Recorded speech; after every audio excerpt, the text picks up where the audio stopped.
What's up, my What's guy? good, King? What's good, family? How you? Yo, I'm blessed, man. I can't complain at all, man. How you doing? I'm doing good, man. Before we get into what I want to talk about, man, let's go over here right quick, man. You've been busy this year, man. Bars Major, Don Marino, versus Homeschool. Talk to me, King. How's your 2022 treating you battle rap wise? Very well. I mean, also the 2-on-2 with Loso was crazy. I don't know if you get to see that against Katie and MVP. Yes. And then, yeah, I had a one-rounder, a small one-rounder that hadn't dropped yet either, so I'm still been pretty active. I think I got 5 battles already in the first quarter. I did so many battles last year. Some people's like, yo, it's been quiet for Ward. I mean, I'm not trying to do 23 battles a year. Like, that's not my goal, So maybe it's been a little bit quieter, but I think you're noticing that, it's still very consistent, still high level material. So now last year you had over 20 battles, right? Yep. Now you in top 5 contention for champion of the year, right? Mm-hmm. Do you feel you gotta go that route again to get there? For this year? Nah, man. Honestly, like, the weight's off my shoulders with all of that. Like, last year I was really trying to win it. You know what I mean? Like, I really wanted to. That's why I did what I did with the battles. That's why we had the Geechee Gotti battle at the end of the year. I thought that battle, like, the winner of that battle was kind of like a shoe-in for, like, a champion of the year type year, But it didn't turn out that way. And I disagreed like heavily with a lot of like where they put me and where they put other people. And so I'm not giving energy over to that and worrying about it. Like, I'm definitely supportive of what goes on in the culture, but it's not something that's like a chip on my shoulder anymore. I'm not like, yo, I got to do this to win champion of the year. Like, shout out to whoever wins it. But last year I really was like, I'm going to prove y'all wrong. Because the year before they had me at like 20th. And I was like, y'all are super wild. And so last year I was like, yeah, watch this. But this year, I'm just kind of like, all of that's off my shoulders, man. I'm just enjoying battle rap and traveling and having a good time. So Ward, what's the mindset that before you were 19 and you wanted to prove to us, the culture, that, yo, y'all got me messed up from 19? You jumped from 19 to 5. You don't want to jump from 5 to 2? Well, because last year was what I did and feeling so strongly about how I should have been 1 at the worst 2, like, I'm not giving energy over to that because I know what they want for champion of the year, and it's not what I do. Like that award is not for me. It's really not, like that. Like they weight the URL battlers heavier. They weight the URL battles heavier. And for me to do 23 battles last year, to win or have debatable 22 of them, to have the battle of the year on RBE with Ill Will, to have, all kinds of just crazy performances. The Riggs battle did over 100K on Wartown. That's nuts. Right. Like all just the Geechee Gotti battle, obviously. I just had so much I did last year.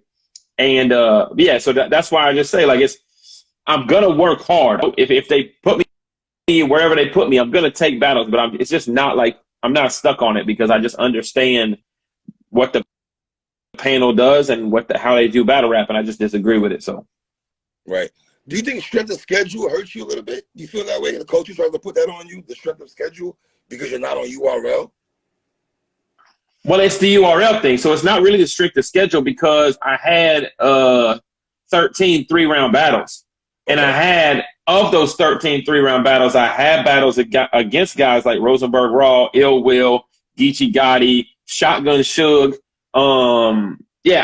Luke Castro, a 30 Luke Castro, so you're talking about guys that, that when they're doing well are considered the best in the world on URL, but when they get smoked outside of URL, it's just like, it doesn't count for my strength of schedule. You know what I mean? Like when I beat Luke Castro last year, like he was the hottest thing being talked about, at the time. Yeah. I beat him, if Fonz beat him, and then, he kind of went on a little, you know what I mean?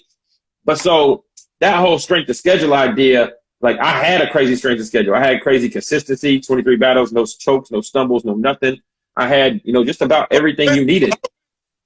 A lot of wins in those 23 battles. A lot of wins, bro.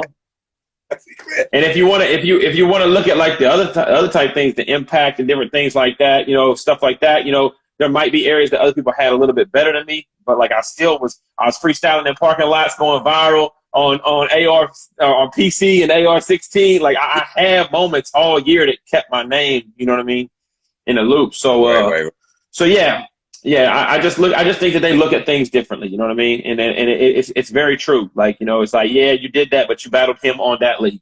You know, and as long as you're always going to say, but you battled him on that league, I'm always Mm. going to be behind, you know, behind the curve of what you're grading on. Because no matter what, I'm always battling people on that league. You know? Is it gratification for you in the sense of, okay, we talk all this, you got to bat on this league type of situation, but you didn't bat on that particular league. You're still top 5. You're still one of the shortest guys. For us, the culture wants you to get over on that league to battle that competition. Do you look at it that way also? Yeah, because they couldn't do what I do. You know, Right. like the guys that are around me, Right. like had the opportunity to do what I do, but chose not to. You know what I mean? And they became who they were with their platform and signing on and benefiting that way. You know, Right. so I still have the opportunity. Like I could next year, I could sign an exclusive contract and I could go finish 5th in the world next year on URL. Right? Right. Then I could tell you I did what you do and I did what I do. You know, you can't tell me you could ever do what I do. You know, Right. and so that's the thing about it is it is gratifying to know that like, yo, I'm able to go out here and keep my name in the talks with all of the legends of battle rap and all of the best battlers in the world by literally working for myself, by literally, you know, just going out and performing everywhere. A driveway, a warehouse, a RBE stage in front of 2,500 people, Right. Compton Airport in front of Nutty Block Crip. Like, yo, I'm everywhere, you know, and that's how I keep my, it's the material, it's the consistency, and it's like how much I care about the culture. So, Right. So you get tired of that talk though? After a while, you get frustrated. Like, can y'all stop asking me about? Am I gonna get on this league? Am I gonna get on this league? Are you tired of that conversation? it's always going to happen, so I'm not tired of it. It's like saying, do you get tired of Christian angles? Like, no, they're always going to happen. You know what I mean? What I do get tired of is like people asking the same question, and then I give them the answer. Like I always say, yo, talk to them. You know what I mean? I don't have like talk to them the same way. I just don't I never see any Beasley interviews, Smack interviews, or anything like where after their event they're like, yo, what's up with A War? We really want to see him on URL. Why? Because they think that would be offensive, right? They probably think that would be offensive to Beasley and Smack's URL event. Why are we talking about A Ward? But every interview outside of an RBE event or outside of a King of the Dot event is always, instead of recapping my battle that just happened, yo, when are we going to see you on A Ward? Or when are we going to see you on URL? You know what I mean? Right. And it's just wild to me, you know? And I want RBE and King of the Dot and other leagues to understand is just like, yo, I rock with them very heavy and I want to be on those platforms and I want to do different things. You know what I mean? I don't want you to have the feeling that, oh, RBE could say, yo, we were going to give you Hollow the Don, but it just feels like you're always just talking about URL and you're just going to jump ship and do this, that, and third, you know? And that's not how I'm wired, you know? So yeah, I usually just tell people like, if you're asking the URL question, I've told people over and over, I don't want to sign an exclusive long-term contract. I don't want to battle for free. And you know what I mean? Like those are the things and those haven't changed yet. So. Do you think people are mad that you want to control your own destiny?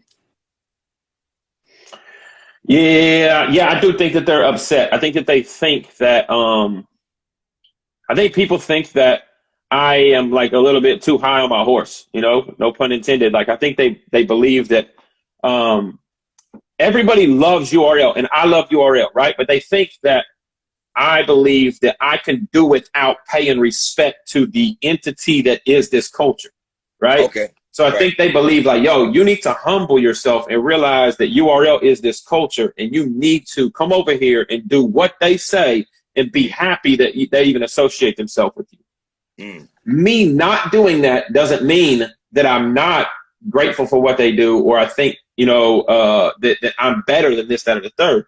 Me not doing that is just me saying like, look, I didn't come into battle rap with a dream to sign to be a URL battler. You know what I mean?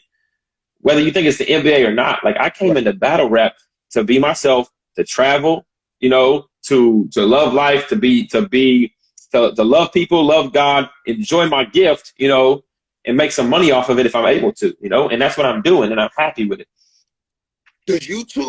How much does YouTube play a part for you also, Hayward? Yeah, it's huge. It's huge. You know, my market as a Christian battler right now, most of the people that, you know, we have a lot of people that follow us from a Christian battler standpoint. And I've talked to celebrities, NFL players, different people that says, yo, I've never seen Saga and B Dot. Is it good? I'm like, you ain't seen Saga and B Dot? Well, no, I don't have an app, you know? Like, oh, you don't have an app. Oh, you haven't seen Loso's last 8 important battles? You haven't seen him at Vixen? No, I don't got the app. You know what I mean? The app is for the people that love the culture, but there's so many people out here that are not able to go in and enjoy those things, you know? So I kind of have a corner on the market for anybody that's like a Christian that wants to just watch the Christian battlers, or anybody that's not into paying $8 a month for a battle rap, which is a lot of people, you know? I'm kind of one of those. I'm probably top like 3 or 4 in the world that's not on the app. You know what I mean? It's on YouTube. So like if you're just looking for a battle to watch, like a crazy battle that just happened in the last year or two, and you want to find it on YouTube, it's probably going to include me. You know? Do you think a lot of battle rappers that's not on YouTube are very frustrated about that? Yeah, I think they are. I think they are. You know, I think that they would really they love, man. I remember when Loso battled Scotty, you know, and back in the YouTube era. And I remember he got off Gnome. First battle, got off Gnome, and his after the he got off Gnome, he was getting crazy tweets, people watching it live on pay-per-view, whatever. When the battle finally drops, it's just like his Twitter just going nuts all over again. Followers, Instagram, boom, you know, just the attention to it, you know. It was just like, it was its own like YouTube battle, you know? And now I just see like, oh, 3 or 4 battles drop every week. And it's like, oh, I just did this battle. And now on my app, it's like, oh, my battle dropped, you know? Well, next 2 days later, oh, another battle drops. And it's just kind of like tucked way down here, you know, like never to be gone and looked at again, you know? And so it's beneficial for some. It's been very beneficial for some, but I think it's not beneficial at all for others, especially guys that are just going over there and don't have a name yet. And, you know, now they're just kind of stuck on an app, you know, where they can't, you know, they're basically, you know, stuck marketed accordingly to however URL wants to drop their stuff. So. When people say A-Ward wants to duck the URL smoke, you say what to that, sir? Absolutely not. I mean, there's no way anybody can say I ducked anything. I told you, I just battled Geechee and Compton. I just, you know, I mean, like. I'm saying that to you because somebody said on the bottom, and I think it's comical. That's why I'm saying that to you. Now, that's for me. Yeah. They say that I'm scared to come over there, but I just say that, like, bro, I'm just a professional, man. I'm 36 years old, like, and I'm not having somebody come roof my house for free and telling them like, yo, if you roof my house for free, I promise you I'll get you some more work and then pay you, you know, this to do my debt. You know, I'm gonna say, yo, you a roofer. That's what's up. Yeah, you get paid to roof. Cool. You do good jobs. I see it. Bet. Come on over here. Roof my house. I'll pay you. That's how it should be. Against Bars Major, man, that BMX and Madden bar you had. Oh, thank you. That is crazy, man. Did you enjoy that battle? You and Bars Major? Oh, man. So, you know, this is my first time battling on cam in my home state. I'm originally from Tennessee. So I live in Kansas City, but I'm originally from Knoxville, Tennessee, born, raised, graduated high school, you know, big Tennessee fan. So battled in Nashville against Bars Major. Bars is from Nashville. Had people from my high school pull up, my brothers pull up, my family, friends. Bars Major packed the spot out, man. If anybody ever wants to question somebody with local star power, and I don't mean local in a negative sense, like he's not this, but like there's 200, 250 people in there for a small local league event, like crazy, packed out. The field was great. He did his thing, man. And like, yeah, when I was coming home to battle in Tennessee, I was like, yeah, I gotta make sure, you know, I'm clipped up completely because I knew his energy was crazy too, and he could freestyle. Are you the best sports bars battle rapper, period, right now? Period. I think so. Yeah, I definitely think so. I would say yes. Listen. You know, yeah. No, okay. I'm sorry. Yeah. No, I was just say O-Red, you know, me and O-Red, when we battled, we had an all sports bar round. We did, you know, he had his was like first and I had mine was second or something like that. You know, guys like Real Deal, you know, Real Deals are crazy with sports bars. And there's a couple other guys, you know, that are they're really good. The one thing I love sports so much, bro. Like I literally came upstairs. I was downstairs watching college baseball. Like I love sports. And so obviously we pull from things that we're interested in, you know, and so I just have to watch myself to just not do too many, you know, like because like sometimes I'll write rounds and I'll be like, dog, I got so many sports bars in this thing. I'm like, yo, I gotta fall back and like, you know, do some extra stuff because that's just who I am. The second female you battled you battled Profit first, right? You know, I was supposed to battle Coffee. You know, so I released the Coffee rounds. I didn't end up battling her. Then yes, K Profit, and then now QB. So how's that? How do you get into the mindset? Is it when you write for a female though? You got to go to a different type of mindset. Oh, it's completely different, bro. Like it really is. You know, like even aesthetically, I'm a white male screaming in the face of like, you know what I mean? Like even the thumb. I don't know if you've seen the thumbnail on RBE. Like she just standing there and like my mouth's open. I'm screaming and my eyes are closed. I'm like, yo, this kind of looks wild right here. You know what I mean? Like, and so, but I have to be mindful of what I say. I mean, I wouldn't write anything negative in the first place because I don't come from that, you know. But I just have to be completely mindful of different things like that.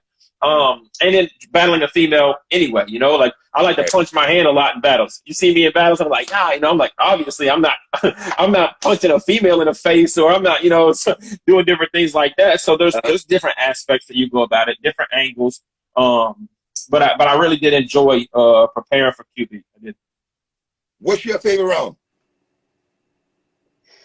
I didn't catch that one. What was the question? What's your favorite round from your material for you? What's your favorite round that you were? The first round definitely. I think the first round will probably I'm gonna compartmentalize this, but I think it might be one of the best intergender rounds of the year. You know, I know we got Kings vs Queens coming up, but I think my first round is probably gonna be one of the best intergender rounds of the year. I knew the opening with the Crumb. The 40 days, 40 nights, the Code 23 line. Yo. Yeah. I knew the opener was fire, and then I knew when I got to the back Knuck If You Buck in the QB's finest, and I'm like, yo, they're just like as a lover of hip hop and stuff, I'm just like, yo, like this is I'm on a roll here, you know. I wasn't sure if people would rock with the reverse rapping, but they did. I think because of the way I performed it, they rocked with it heavy. I didn't know if it would slow the round down, but since they rocked with it heavy, and then I really love the sports bar at the end because, you know, Lawrence is a part of the three-headed monster over there at RBE, you know, so for me to say, and it was true, like ARP didn't reach out about the battle. We kind of came up with the battle ourselves, and we pitched it to ARP. So I'm like, you know, he ain't even set this up. I said, he just gave us the contract. We both signed it. You know, like I figured something Lawrence tailored. They told you break a leg and then QB got so thighs. Like to me, that the layers of the sports bars and it's angle punching. You know what I mean? It's not just a random name flip. It's all, you know, and that's why I think, you know, that first round to me is going to be one of the best. Yeah. How do you, people like you, Chef Trez, DNA, a few other brothers also. Well, for you guys, like when you're sitting there and listening to your opponent, are you just sitting one line they said and you to go so easy to rebuttal that and then go back into the written board? That's a different type of skill, my brother. Yeah, man, it is. You know, have you ever done those like, I don't know what kind of test they'll be, but they'll be like, yo, I say a word and you tell me the first word that comes to your mind. You know what I mean? And I'll say, you know, like Kobe, you'll say Laker, you know, or I'll say something like that. Like that's really like how I work with bars and stuff like that. The minute somebody says something, you know, a bar, if I think of something that is a creative, witty way, I'm like, oh, boom. So then I'm thinking, is this worth rebuttaling for a couple seconds? And I'm like, it is. And then I think of the punch and then I freestyle a setup or whatever.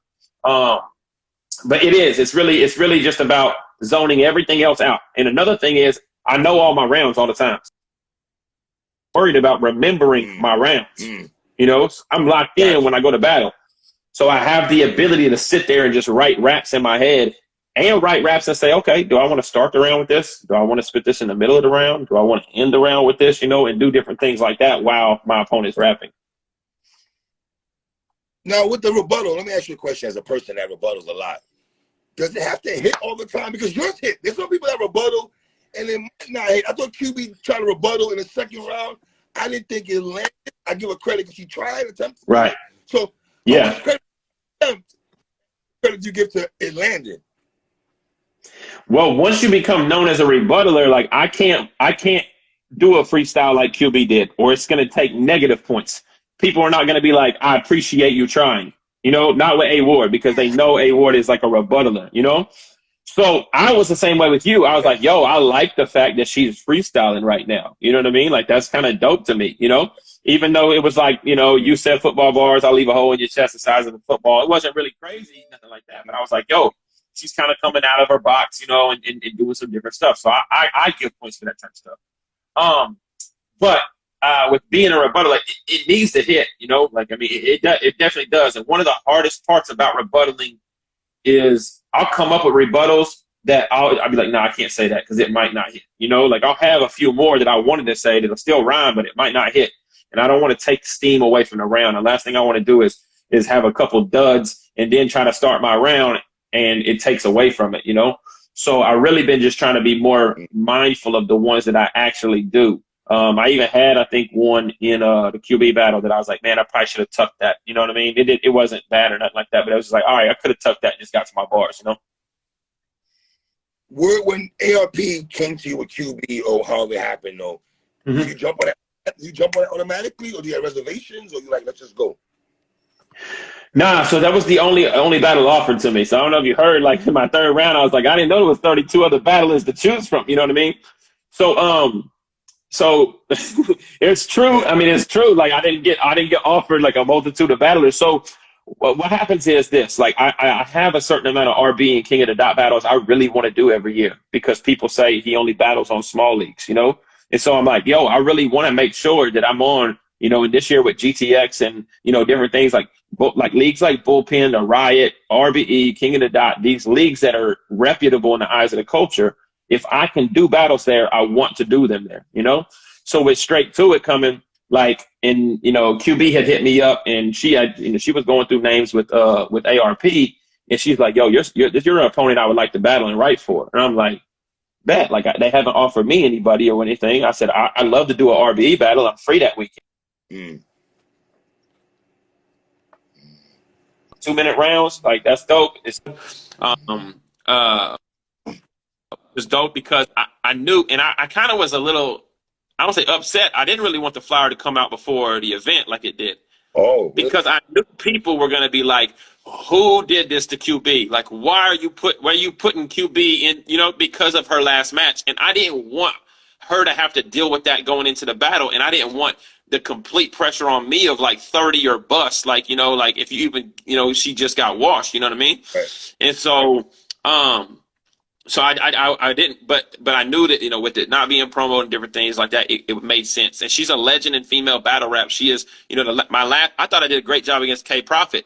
A lot of people don't talk about it, and I think it's because they don't put enough respect on K Prophet's name and how good she is. Yeah. And so like with QB or whatever, like she's just a legend. She's just, she's well known and everything. I'm like, yo, this is a good look, How surprised were you that obviously at third round, because you spoke about how she always talks about kids and her bars and stuff like that. Were you shocked that she didn't go hard with that at all?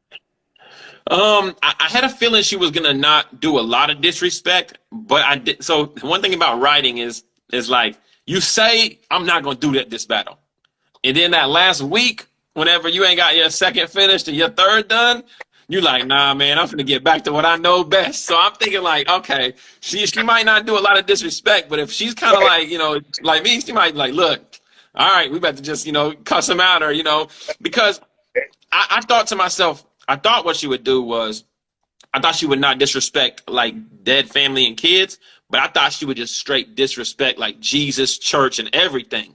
And that goes over pretty well. Like people don't like, oh man, stop talking about Jesus like that. They don't they might in the comments, but like in the building, people normally laugh, and like, you talking about, so I thought she would do more of that. But I was very pleased with how well I thought she wrote uphill. I thought she did. I thought, her second and third, was better than her first or whatever. And I was very pleased with some of the wordplay and some of her being very comfortable with what she was doing. Yo, that enough is enough that you did? It's up in its oh my God. But I appreciate that, man. If somebody told you that they gave it a third round, what would you say? Yeah, I had said on camera that I thought the third round was debatable. When I said in a face-off, I was like, I feel like I got the first two clear and the third's debatable.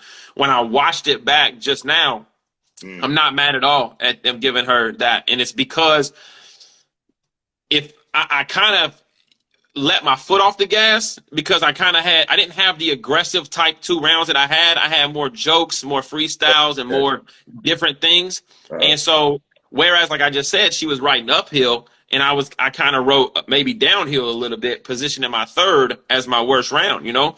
And so, I still feel like in my third round, I had lines that were better than hers because I'm not big on, it's not the race angle that I'm not big on. I'm just not, like it's always like the cracker that, you know, there's a lot of the similarities in bars, and I thought her round was solid, but like, you know, the whole red roulette wheel, black number, Book of John Q, like I had different things in my third that I thought were really fire. The arson, the building, you know, all this stuff. The diamond for C line was crazy. The 4 C's, the cut clarity. So I thought that stuff was very well done.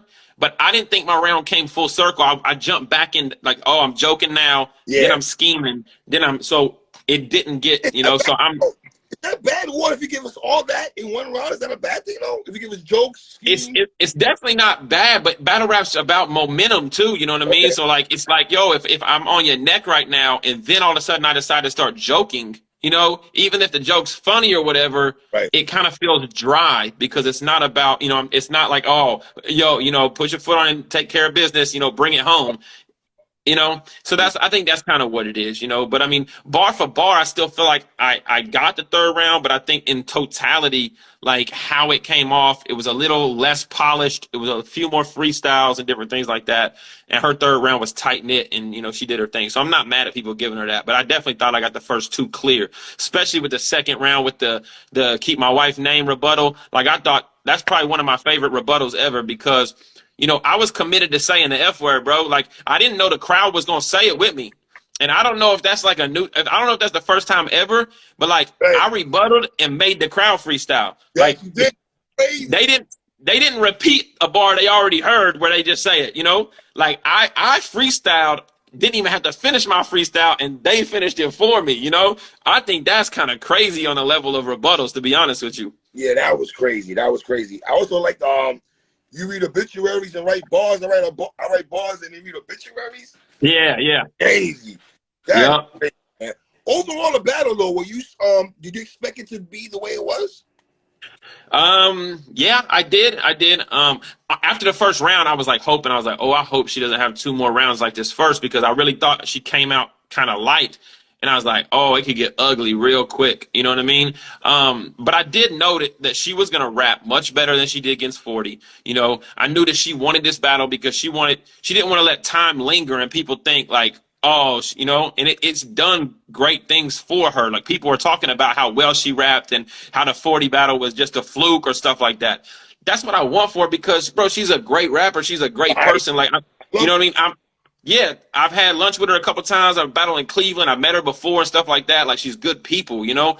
And, like, yes, I want to win. Yes, I want people to share my stuff and all that stuff. But I'm in this sport, in the culture. She's a peer of mine. I want her to be able to benefit as well from it. You know what I mean?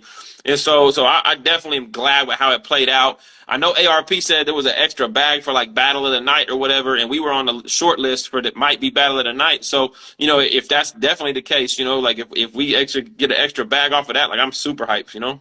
As a battle award, what do you prefer? Do you prefer the classics or you prefer you bodying somebody? I mean, if I'm battling Surf, body. If I'm battling Lux, classic. You know what I mean? Like, what are we talking about? It depends on who's in front of me, you know? You've been talking mad crazy to me, like, yo, like, it definitely, to me, depends on who's in front of me, you know? So. Right.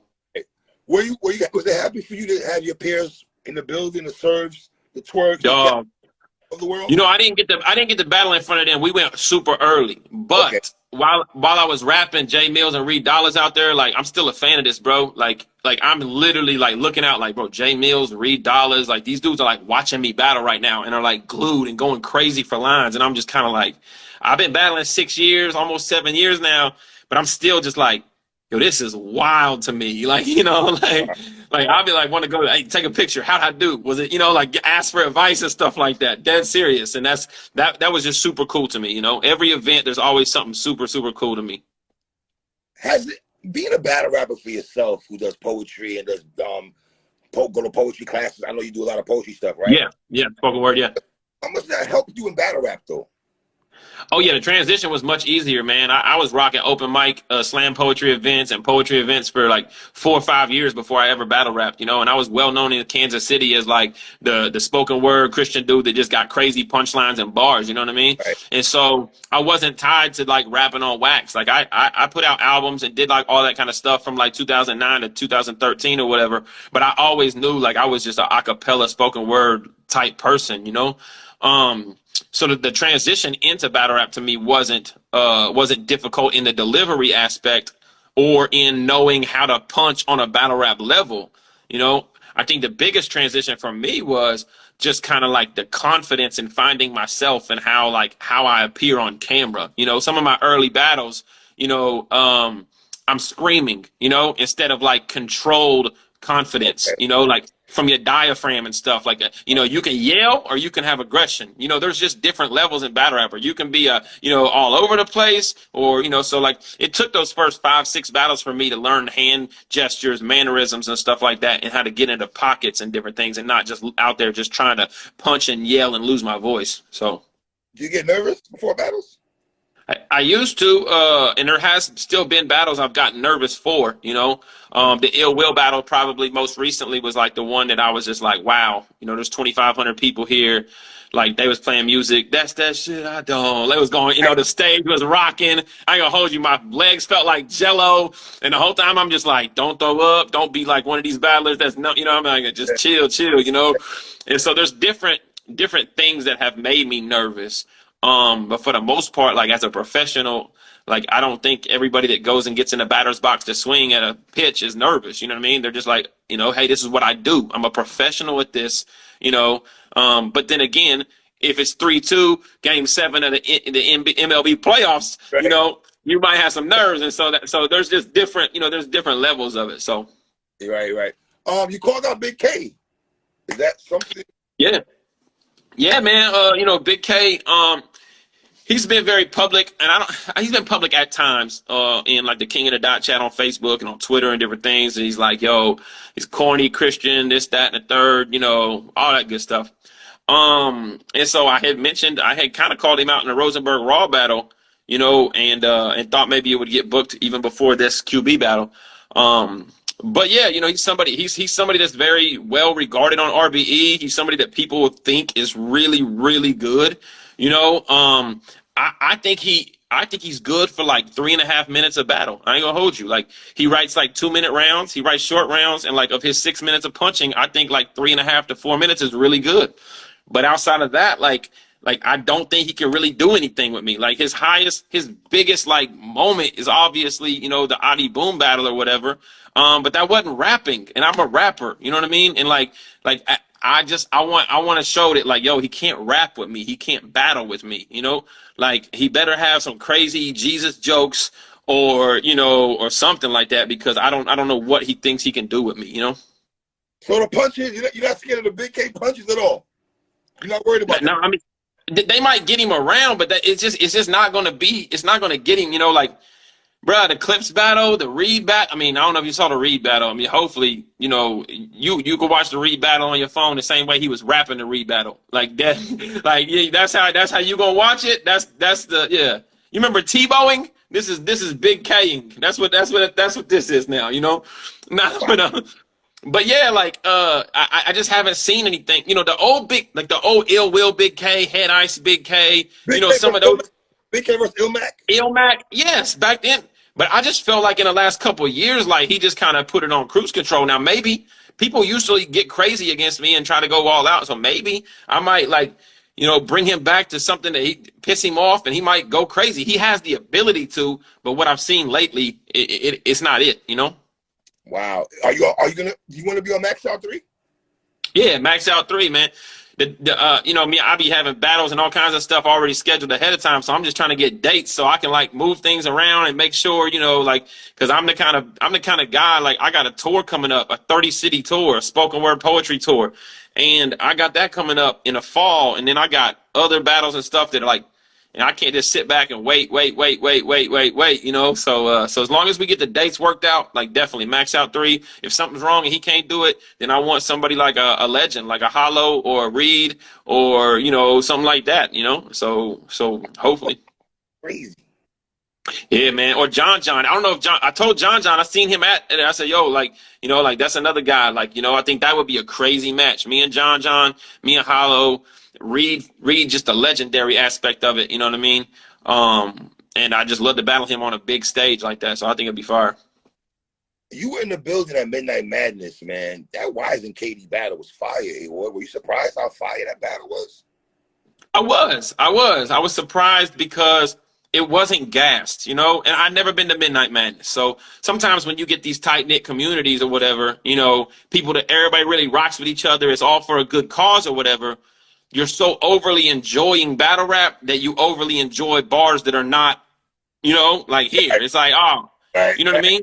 Right. So like I'm the kind of guy where if it's whack to me. Like, I mean, we can all still, you know, kick it afterwards and, you know, do this, that, and the third, but so with that battle, it was just like out the gate. Like KD didn't waste no time. Wise came back. They fought back and forth, and it literally was. I mean, it'll probably be, in my opinion, battle of like non-major platform battle of the year. You know, like I could see that. I could see it being the best, you know, best battle of the year, not on like a URL RBE King of the Dot. And probably still like a top 10 battle of the year period. It could be, you know. I felt like they both came to work. Like I told KD, I felt like he was hitting like 90%. His rounds were a little shorter, but I felt like everything was hitting. He didn't miss very much. And then Wise, like he just impressed me too. And like I said, that's what Midnight Madness is for, man. I know we all created these big teams and everybody was excited about this team verse. Oh my gosh. And I'm on one of the teams, you know what I mean? But it's like, no, that's what this was for. For these guys like Calico, Easy, Reed, myself, you know, Surf to sit around. Right. And then these 2 young dudes who are trying to cultivate their own buzz, like what I've had to do, you know, because they're not on or signed to major platforms, are going to war, man. And that was dope to me for the culture. And it was dope for me to see Surf throwing extra money on the floor, recognizing what's happening, you know, and him, Bill, and Jack. Like, as much as I give him a hard time and I'll still smoke Jack, boy, like, you know, as much as I believe that, like, for them to sacrifice their own personal, you know, benefit to pour into like young talent, like that's super dope for the culture. I would like to see you and Jack Boy. I don't know why I want to see that battle anymore. I told him Midnight Madness. I said, yo, one of y'all got a battle on Midnight Madness, so why don't you just go ahead, Jack? Like I told him, I was like, hey, you know, like, would you battle on Midnight Madness? Yeah, I told him. I said we'll work out the details and everything behind the scenes or whatever. We can put some money on the floor and all that stuff. But you know, like I told him, I was like, I'm not paying for my flight, and I'm not. No matter what, leaving with $0. I've been said that, you know. But I'm just saying, like, we find a sponsor. I'll wear somebody's hoodie. You know what I mean? We can find ways. You know, college football, they got NIL deals now. You know, so they're not paying the players, but they're not working for free, right? So like, I need an NIL deal for Midnight Madness. But doesn't that take away the essence from Midnight? I don't know. I still love college football, bro. But it doesn't, because there's still crazy money on the ground. You know what I mean? And it's still like, yo, I'm not going home with any of this, you know. And it's still a judged battle. You know what I mean? And so that's the thing, you know. Like, and I don't even charge crazy, and I wouldn't even say like I need my full bag of what I normally charge type stuff. You know, I just say like, you know, if I'm leaving my family for the weekend, you know, and spending 40 hours a week writing bars to prepare for something, like, you know, we'll work something out. All right. Hey, you might see me with an Al Capone hoodie on, man. You might see me. You might see. I don't know. We'll figure something out and ruin your day one or something. Oh man. Hey, well, I ain't gonna hold you up, man. I appreciate you taking your time to rock with me, brother. I appreciate you, King. Likewise, man. Every time you text me, man, I appreciate you reaching out. I appreciate the recap that you did and everything, man. Shout out to QB. Shout out to RBE and everything they do, man. And yeah, bro, keep it up, man. Have a good weekend, for real. My man, A-Ward.